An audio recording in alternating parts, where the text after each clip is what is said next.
নমস্কার, আমি অরিন্দম চ্যাটার্জি, একজন হিলার এবং মেন্টাল হেলথ প্র্যাকটিশনার। আমি মাকে নিয়ে বলতে ভালোবাসি। আর আজকের স্বামী সমীশ্বরানন্দ মহারাজের ভাব অনুযায়ী কিছু বক্তব্য মাকে নিয়ে। আমি মাকে নিয়ে বলতে ভালোবাসি, মাকে নিয়ে লিখতে ভালোবাসি, সবই আমার ব্যক্তিগত অনুভব। আর আমি মানুষ, আমারও ওঠা-পড়া আছে। অনেকে আমার লেখা দেখে বলেন যে, "আপনার মধ্যে কিছু দুঃখ আসছে, আপনি অনুভূতি পাননি।" আমি অনুভব পেয়েছি। আমার ভালো লাগার জায়গা থেকে আমি আপনাদের অনুভবগুলো শেয়ার করি। আমি একটা রক্ত মাংসের মানুষ। আমারও কষ্ট হয় এবং সেটা থেকে অনেক কিছু লেখা বেরোয়, কিন্তু সেগুলো মায়ের পায়ে পড়ে ধন্য হয়ে যায়। আজকে মহারাজের আরেকটা ছোট্ট বক্তব্য নিয়ে শুরু করছি। সেটা হচ্ছে, খুব ভালো কথাটা যেটা হচ্ছে যে, মাতৃ সাধনা না, মানে মায়ের সাধনা তিনি বলছেন মূলত ভাব সাধনা, চিন্তা নির্ভর নয়। মানে আপনি না মাকে অনুভব করবেন। চিন্তা করে মাকে পাওয়া যায় না। আপনি খুব লজিক্যালি চিন্তা করছেন, সায়েন্টিফিক্যালি চিন্তা করছেন।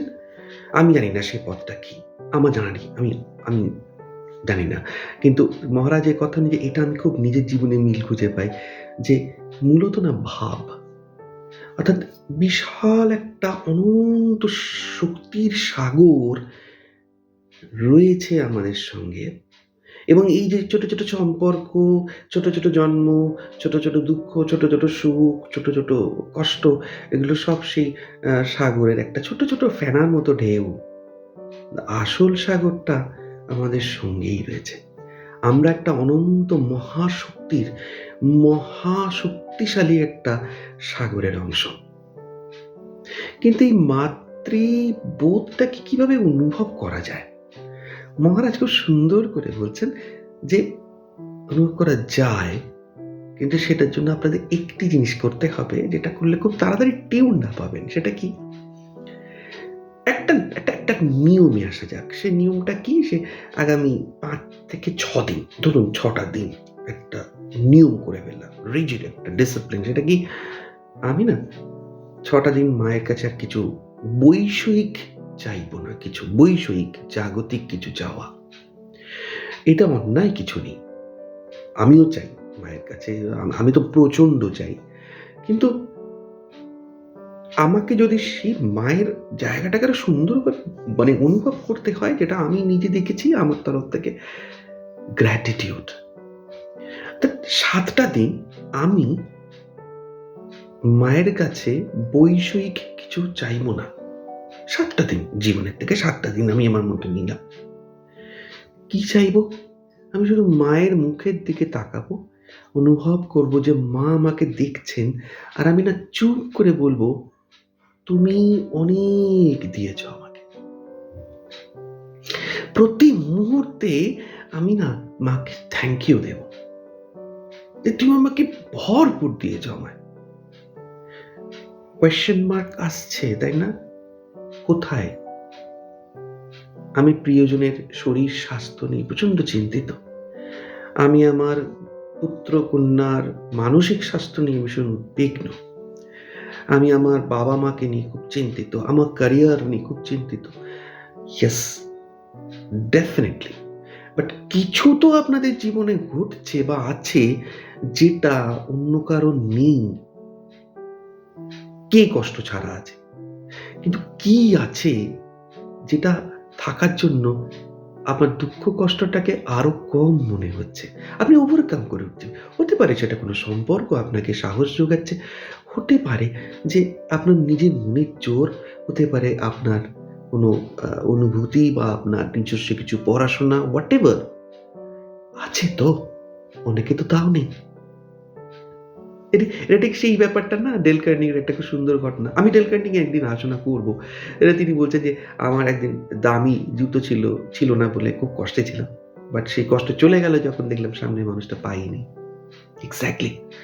তো মাকে প্রাণ ভরে আপনি থ্যাংক ইউ জানান যে, "আমি তোমার জন্য অনেক কিছু পেয়েছি।" ৭টা দিন, কোনো বৈষয়িক প্রার্থনা না।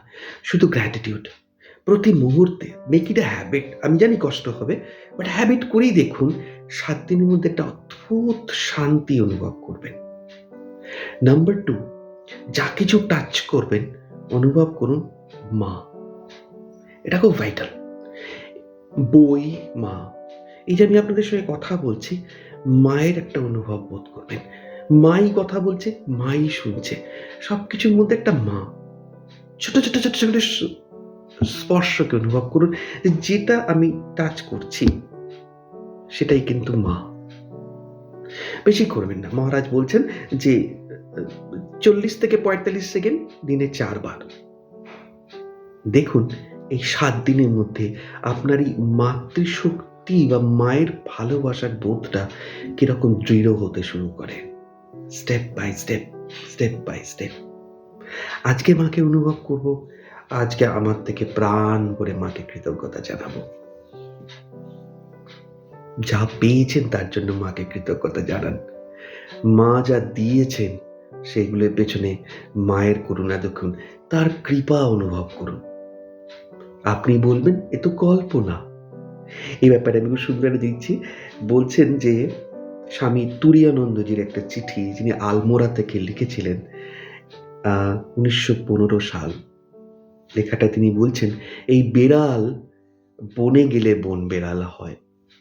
এই ইম্যাজিনেশন কালকের রিয়েলাইজেশন। শুধু দৃঢ় হওয়া যায়। আগে ইম্যাজিন করলে পরে রিয়েলাইজেশন হতে পারে। ইম্যাজিনেশন না থাকলে রিয়েলাইজেশন আসবে না। দুটো জিনিসের উপর জোর দিলেন, ইম্যাজিনেশন, দৃঢ়তা। এই কল্পনাটাই আপনি দৃঢ়তার সঙ্গে অনুভব করুন। পরে আপনি রিয়েলাইজ করতে পারবেন আপনি কি সম্পদ নিয়েছেন। খুব ভালো লাগলে ভিডিওটা শেয়ার করুন আপনার প্রিয়জনের সঙ্গে এবং আপনাদের ব্যক্তিগত মতামত, ব্যক্তিগত অনুভব আমাকে ডিরেক্টলি মেসেজ করে জানান। আমার খুব জানতে ইচ্ছে করে যাতে আমিও কিছু শিখতে পারি। খুব ভালো থাকবেন মাকে ধরে। জয় ঠাকুর, জয় মা।